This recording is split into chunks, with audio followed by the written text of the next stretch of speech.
live late at night at 7 o'clock with news anchor Mr. Hogg. This is Hedgehog News. Good evening. I'm your news anchors for the night, Mr. Hogg. Thank you for joining me tonight for the 7 o'clock Hedgehog News.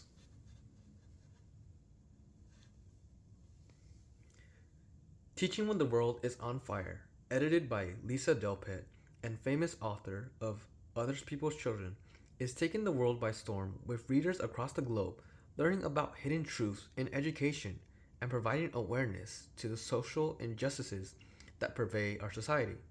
It presents a multicultural lens that helps students and educators equip themselves with tools to fight for equity and social injustice. To help me better explain a bit more about this topic, I have invited a special guest with me to talk about this book and provide some of their insights and interest on why they chose this book as one of their favorite books. Please give a warm welcome and a round of applause for our special guest for the night, football player all-star Mr. Hedge.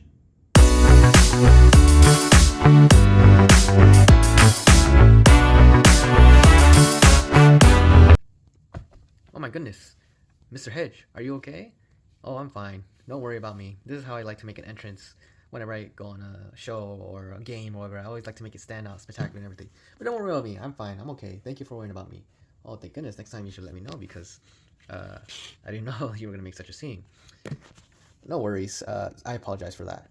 But thank you for inviting me. I truly am grateful for it. And I look forward to having this powerful and engaging discussion on the book Teaching When the World is on Fire.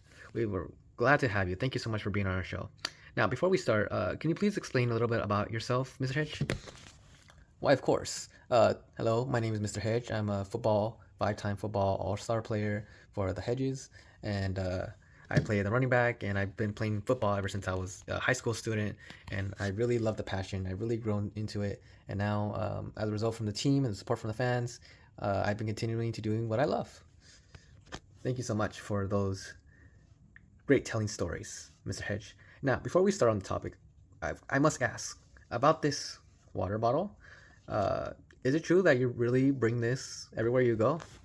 Why, of course. This water bottle is a symbol of me and my identity where I want to show that I want to drink healthy and maintain a happy body by drinking water wherever I go to keep the energy to do my best and also to remind myself that I need to take breaks sometime too.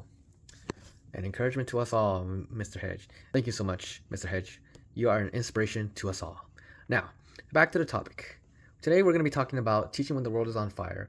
And the last time you were here, you said that this was one of your favorite books of all time. Can you explain a bit why? Well, when I was growing up in school, I felt school was seen as a safe place for me, or at least I thought. There were some instances where I noticed there were some friends who came from different backgrounds and had different experiences, but they just didn't feel safe.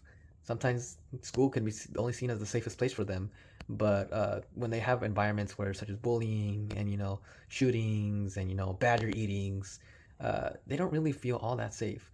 So I felt this book really connected with me and the experiences that I grew up with, and I saw how it can be empowering to others who could read it. So there's a particular chapter, Safety Matters, that really connected with me because throughout everything else, if a student does not feel safe, they will not learn. And I resonated with that because there were instances where I did not feel safe at school and I just could not focus learning at all. So no matter what the teacher tried to get through to me, I just could not learn. And no doubt that can happen to any student. So I could see how this could resonate with you and other of our viewers going to the educational system as of today in order to establish a more safe and learning environment. And within that chapter, Safety Matters, were there any articles that really stood out to you or you felt really connected? Now that you mention it, there were 3 articles that did really stood out to me. And that was by How Hurricane Harvey Altered My Perspective as a Teacher by Jeff Collier. I Was Raised to Believe Education Could Keep Me Safe by Frederick Scott Sayers. And also Calling on Omar by Carla Shalby. So was there any particular reason why those 3 articles really stood out to you? And also, was there any significance from the text that you noticed that affected your viewpoint or felt like you had not previously engaged with. In particular, there was one. Uh, I was raised to believe education keep me safe by Frederick Scott Sayers, in which I used to believe that education would keep me safe, but I now know that education could equip me with the tools to feel safe, but not provide me that safety. Especially when I remember I saw one instance when I was going to middle school in the seventh grade where I saw another hedgehog who was much more bigger built than me, and he was being bullied just because of how tall he was. People were making fun of him, and I felt really bad for him. So I stood up for him and tried to bring that opportunity of change within other students and classmates to try to make them understand how he must have felt. And as a result, I feel like as it goes beyond the social skills, it could also beyond historically because there's always a reason why there are certain people acting certain ways. And I feel like if we go beyond just seeing the person's appearance and we try to understand one another, we could actually develop a significance of understanding between each other. And as a result, I got to learn that we had so many interests in common that even now I see him as one of my best friends and we're part of the same team. And I always know I got his back and he got mine. And as a result, I felt really connected because education is a place where we could socialize, make connections, and try to learn something new. But when we have an environment where we do not feel safe and secure, it makes it that much more harder to believe that we could see education as a safe way, especially when we grow up in environments where our home is not really seen as safe.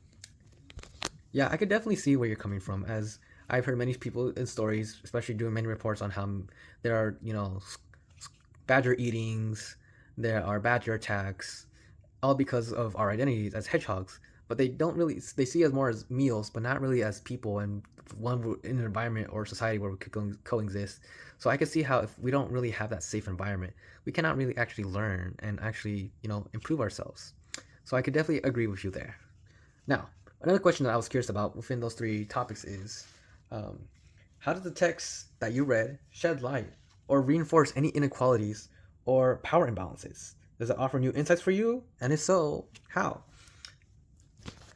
I think the first one by Jeff Collier, How Hurricane Harvey Altered My Perspective as a Teacher, really shaped my perspective on uh, how teachers are just like human beings like us.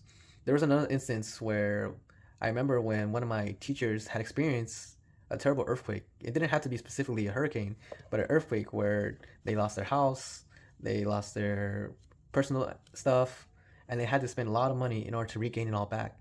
And at the time, I didn't notice how much it would cost as I was living with my parents at the time. I didn't see how effective it could be. And this goes back to safety, where the teacher did not feel safe and secure because they were unknown of their expenses and their costs and the way to get back and start all over. So I feel like um, it reinforces the inequalities where depending on the person and who they are, it could actually heighten it where we don't see these type of obstacles or barriers until something dramatic like that happens and see how people are treated either equally or differently. And so it provided a new insight on how there are always these power imbalances, but you never notice it until you actually experience it or have seen someone else go through it. And that's why I hoped that when people read these books, we could actually provide a change for us hedgehogs and see a way that we could empower one another rather than just create more inequalities and power imbalances. Yes, I'm definitely for you there, Mr. Hedge. And I can see how even in our own society today, there are a lot of inequalities and balances that we must really address and try to change about for the better. Now, for the final question tonight, we want to know how did the views that presented align with or diverge from historic or current events of which you are aware? Do you feel adequately informed about this topic or views based on what you read, Mr. Hedge? Well, I feel like no matter what, I could always continue to be informed. I don't ever see I could be adequately informed in literally about anything, whether it be football, whether it be about safety, whether it be about race, whether it be about myself. I feel like every day I'm learning something new, and I feel like in regards to the one we're calling on Omar, I felt like it reminded me to be human. I felt like the views and that were aligned with me about being human is really important. No matter where it's a sport, no matter where it's a game, no matter where it's school, work, life, wherever. One of the best things you do is being kind to one another. And I feel like that view is really aligned with who I am. I always want to share that kindness, passion, and drive with others that to do with my sport, but also whatever people are interested in. And so I feel like no matter what, I will never be adequately informed, but I'm always willing to learn new things and try to share things that I know of others, so that way we can establish a world where we better understand each other. Thank you so much for your time, Mr. Hedge. We are grateful for you for having you tonight. And before we go, is there any last remarks that you'd like to say? Yes, there's one thing. Catch. Well, looks like Mr. Hog is going to be out for tonight, so I'll make the closing remarks. Thank you, viewers, for all of us for joining me, Mr. Hedge, on this special news tonight on topic on teaching when the world is on fire. And we look forward to seeing you again soon. And Mr. Hog will be okay. Do not worry. He is fine. Thank you so much for joining us tonight. Have a good night.